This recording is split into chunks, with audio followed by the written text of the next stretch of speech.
orders came through. I'll be going overseas. What are you gonna do, Edward? Save the world? I'll do what I can.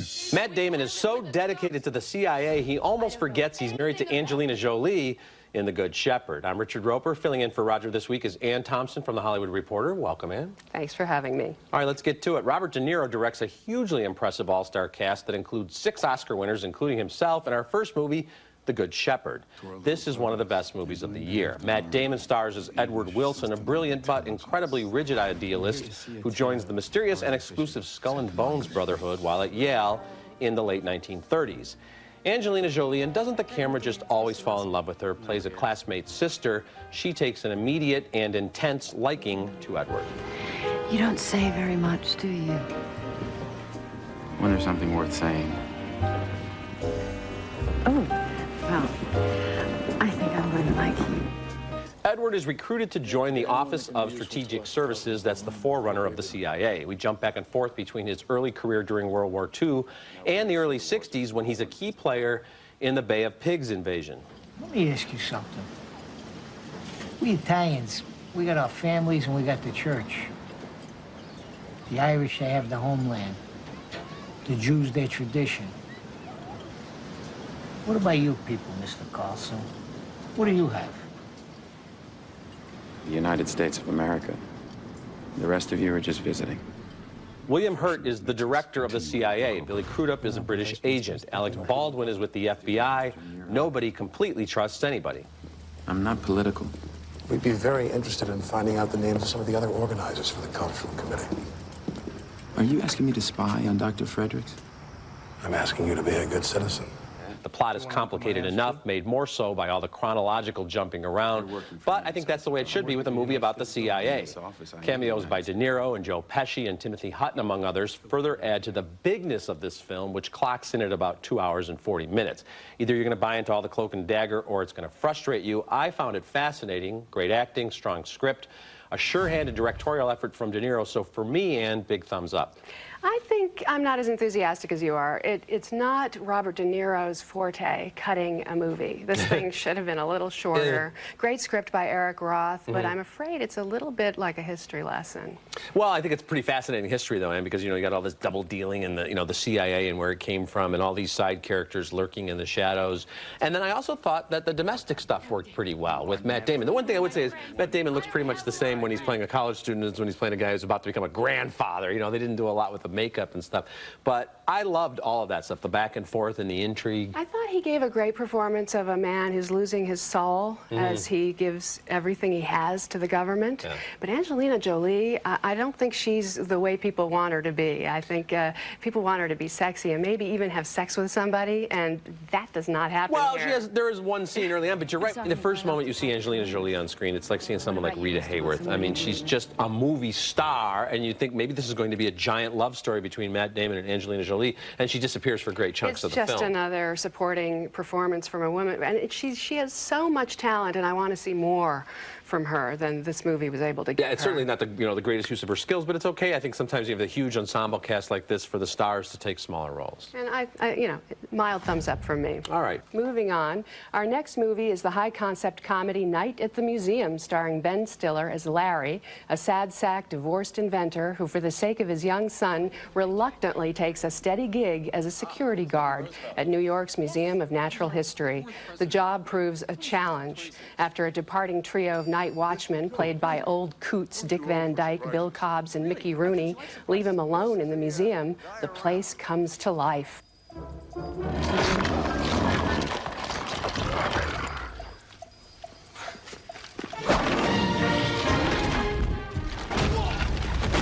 Thanks to visual effects magic from the Lord of the Rings' John Riegel, every display in the museum becomes a threat. Think Jumanji on steroids. Even the teeny-tiny Western Railroad workers, led by Owen Wilson's Jedediah, managed to tie Larry to a railroad track. Seriously, stop the train! All right, stop the train! Thank you.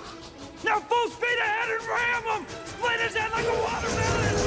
Oh, ow! Old cohorts, Wilson and Stiller, engage in some enjoyable banter and slapstick. With the aid of Robin Williams' stalwart Teddy Roosevelt, Larry manages to restore order and decides to return for a second night. This time, he shows his mettle and faces off with a devilish capuchin monkey.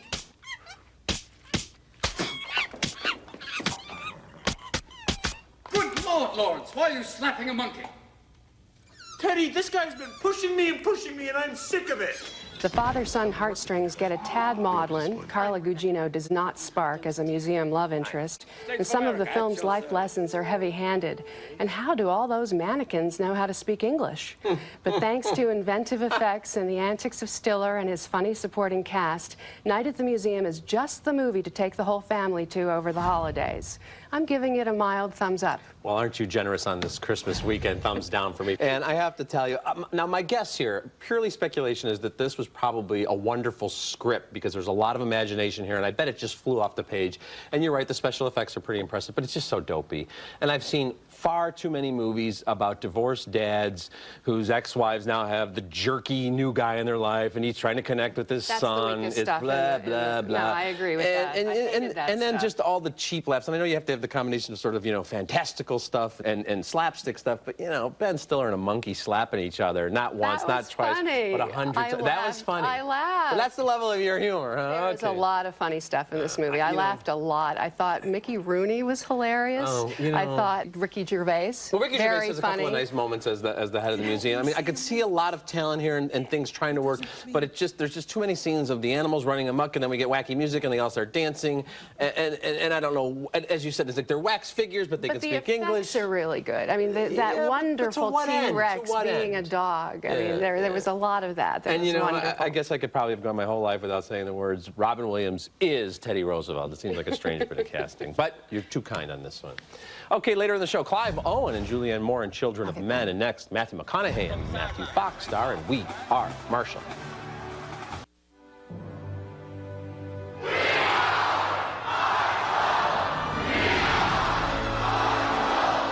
It's the right thing to do, sir. Frankly, son, I wouldn't know where to begin. Next is We Are Marshall, yet another inspirational sports movie based on a true story. Like Miracle and Invincible and The Rookie and Remember the Titans, there's a basic formula at work here, and you can see all the ingredients, but it's done so well and the story itself is so moving. I was thumbs up from the first snap to the final touchdown. In 1970, a chartered jet crashed in West Virginia. Marshall University lost nearly the entire football team and coaching staff and many school boosters. Almost home. What's happened? All 75 people are dead in the greatest disaster in college sports history. Matthew McConaughey gives his best performance in years as Jack Lingell, practically the only coach in the country willing to take on the monumental task of rebuilding the team. Then I thought about a team and a school and a town. It's got to be hurting real bad. And I thought, hell, maybe I can help. And Matthew Fox from Lost has some strong scenes as Red Dawson, the assistant coach who narrowly missed getting on the plane that night. Rough it! You think you're the only one that's had it rough? We're not honoring them, Jack. We're disgracing them. We Are Marshall perfectly captures the importance of football in a working-class college town and the devastation that nearly felled that town when the plane crashed. Unlike a lot of sports movies, it doesn't end with a championship or even a great upset over a powerhouse. The real victory on the Marshall campus was in fielding a team that honored and respected the legacy of that 1970 team, so thumbs up for me. I can't go there. No. This is a movie that is like a lot of other movies, and McGee, who we all know from the Charlie's Angels movies, did not elevate this out of TV movie status. Really? You'd have to be made of stone not to respond to the tragedy. Sure. But I don't think that the movie with these actors, it's not their fault. I don't think that they're doing any, I think it's a cliched script and a movie that simply doesn't rise to the occasion. See, and I mean, I know what you're saying, and God bless McGee after the Charlie's Angels movies. At least we find out that he could do a straightforward straightforward story without too many special effects and zooming things and all that.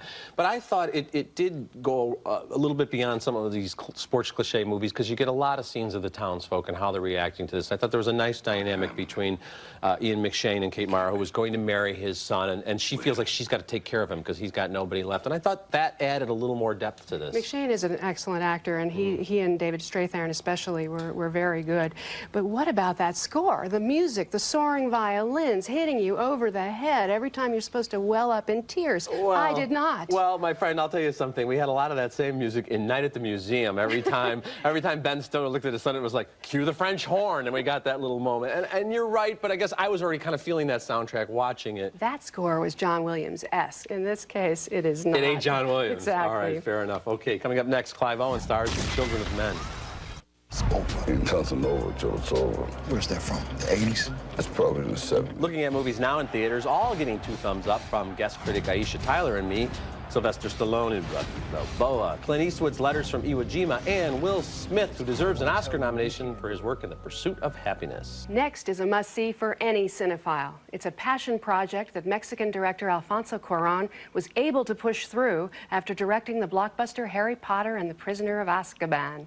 It's called Children of Men, set in the year 2027, when humankind literally has no future. The race has become infertile. No babies have been born for 19 years. England is run by a ruthless dictatorship which hunts down foreigners and throws them into refugee camps. Clive Owen stars as Theo, a lonely London bureaucrat who looks forward to his visits with his pot-smoking friend Jasper, well played by Michael Caine. Illegal immigrants, taking them to Bexhill. Poor Fugees, after escaping the worst atrocities and finally making it to England, our government hunts them down like cockroaches. When Theo is kidnapped by a band of rebels led by his ex-wife Julian, played by Julianne Moore, she asks Theo to help her to travel out of London. He gets involved with the rebels and discovers their miraculous secret. Are you all right? She wanted him to know. She has the right. She's pregnant. Now you know what's at stake. Cuarón and his gifted cinematographer Emmanuel Lubezki use roving handheld cameras to shove viewers close to the often violent action.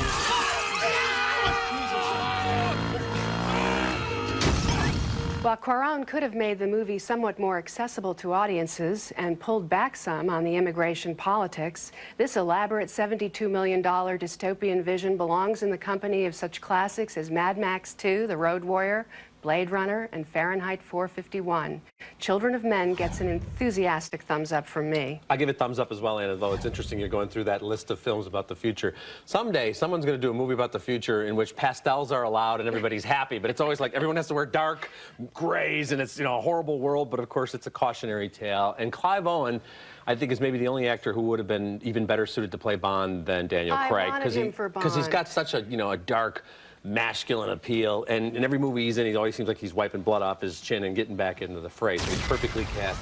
A lot of big ideas here that they don't really bother or even care about explaining. We're never told why women haven't been able to, you know, give birth for 18 years. We're just supposed to accept it. And maybe that's better, because if we got bogged down in too much, as you say, we already have the stuff with the politics. If we got into the science as well, we wouldn't have an action movie, which is, this is on top of everything else. No, he shut down streets in London. You know, he really goes all out with all the detail of this world, and some of it goes flying by. But I think it's worth seeing more than once. It's got a great look, and this is the kind of film I fear that it might get lost in the big holiday movie shuffle when Dreamgirls is coming out and all these other movies. So I hope people seek this out. It is a really interesting film, and kudos also to Michael Caine and his wig, which give a great supporting performance. He's really the comic relief which the movie needs. Yeah, exactly. And speaking of, you know, just legendary British actors, our next movie is Venus, and what a piece of work by Peter O'Toole. Now, they gave O'Toole an honorary Academy Award in 2003. Maybe they were afraid that with the last of his 7 nominations coming in 1983, with My Favorite Year, he'd never actually win for a specific film. But now comes Venus, and the very real possibility he could win Best Actor. O'Toole is magnificent, playing a lower watt version of himself, basically. He's an aging actor who's a little famous, as he puts it. Maurice is well into his 70s. He gets winded just climbing out of bed, but he's still clear-eyed and quick-witted. I did love you. For a time. And for the rest of the time, I was fond of you. Please, no. More than fond of you. Don't. You don't have to. It's my goodbye to you. Why? Where are you going? Venus also benefits greatly from the presence of Vanessa Redgrave as Maurice's long-estranged wife. Jodie Whittaker plays Jessie. She's a crude, junk food-chomping common girl, but Maurice sees her as a budding goddess. You cheer me up, innit? You have a laugh at me, don't you? Just a little. I get you back. Does it suit me? Oh, yes. In what way? In all possible ways. It's beautiful. Now, in the 60s, O'Toole and Redgrave were among the most dashing and elegant actors in the world. Now they're old, their faces wonderfully lined, their eyes brimming with decades' worth of struggles and triumphs and defeats. They are just beautiful to behold. There are a few scenes in Venus where I feared I'd be quipped to death, but too much cleverness and wit is a nice problem to have.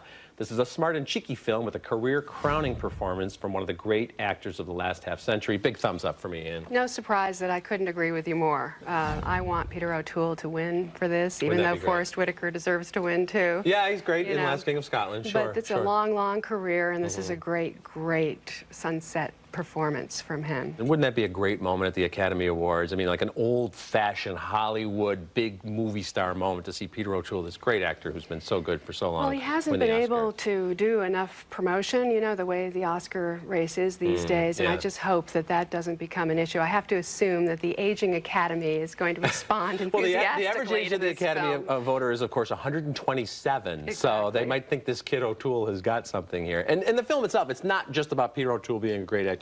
It's really nicely written and really gives us a sense of all these characters. I mean, we believe Peter O'Toole, who of course is a huge movie star and world famous, as a guy who's kind of famous and is still getting kind of like day parts and soap operas and things like that. No, it's really an Anglophile's dream, this movie. It's funny, too. It truly is. Coming up next, Brittany Murphy and Toni Collette star in The Dead Girl. You don't want to go out? This is the gauntlet. Looking at movies new on DVD this Tuesday and continuing with the Oscar watch, it's Johnny Knoxville and Friends and Jackass #2. It actually did get a thumbs up. Zach Braff and Rachel Bilson in The Last Kiss also got a thumbs up. And Josh Hartnett, Scarlett Johansson, and Hilary Swank in The Black Dahlia, that got a thumbs down. We live in a violent world, especially against women. The Dead Girl is writer-director Karen Moncrief's counterattack. It opens next week. This is an early review. This is Moncrief's first film since Blue Car, her 2002 Sundance breakout. The $4 million The Dead Girl unfolds in 5 seemingly unrelated narratives, much like Babel. Each segment is carried by a brilliant performance. Toni Collette plays a shy loner who lives with her abusive mother. When she comes across a nude corpse in a field, the press descends and she finds a way to break free from her servitude. When Rose Byrne's forensic examiner sees the unidentified body, she insists that it's her long-missing sister because, unlike her parents, she's ready to move on. She isn't dead. For all we know, she's dead. She didn't run away. She wasn't raised in the woods by wolves. She didn't hit her head and forget her name and where she lived, and she's not staying with some nice family of gypsies. Some man took her and did horrible things to her. The Dead Girl turns out to be prostitute Krista, well played by Brittany Murphy, who is picked up hitchhiking by a serial killer. Meanwhile, the bitterly lonely Mary Beth Hurt thinks she knows why her husband disappears for days and seems to be collecting women's accessories in a storage shed. Why don't you mind your own business? You stop leaving me here to mind yours, and I will.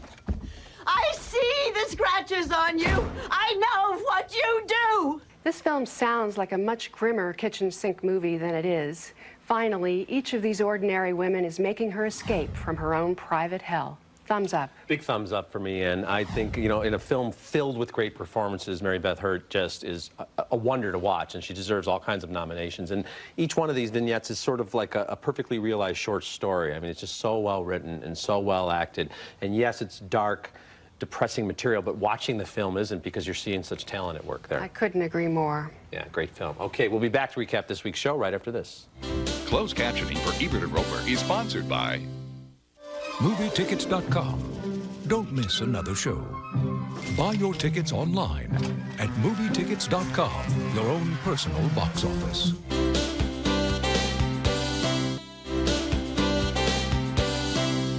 Okay, recapping the movies on this week's show. 2 thumbs up for The Good Shepherd. We split on Night at the Museum. We split again on We Are Marshall. 2 thumbs up for Children of Men, 2 thumbs up for Venus, and 2 thumbs up for The Dead Girl. And Ann, thank you so much for joining us this week. It was really fun, Richard. See? It's fun in the balcony. I've been wanting to, give you a hard time for ages, and I got my chance. Get in line, let me tell you. And okay. I hope Roger comes back soon. Thanks, Ann. We appreciate that. And speaking of Roger, his movie yearbook 2007 is available right now. That's it for this week's show. Next week, New York Times film critic A.O. Scott and I will reveal our picks for the best films of 2006. Until then, the balcony is closed.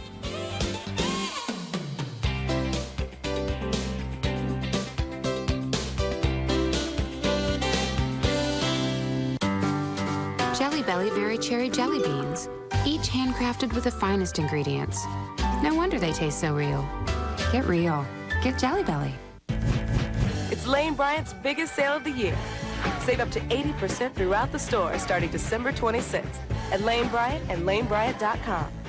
If you have a cold and high blood pressure, you should know decongestants can raise your blood pressure. Take decongestant-free Corsedin HBP, powerful relief that won't raise your blood pressure. This holiday, there is a DVD that will take you by surprise. Inspired by a true story, Invincible. Own it on DVD today.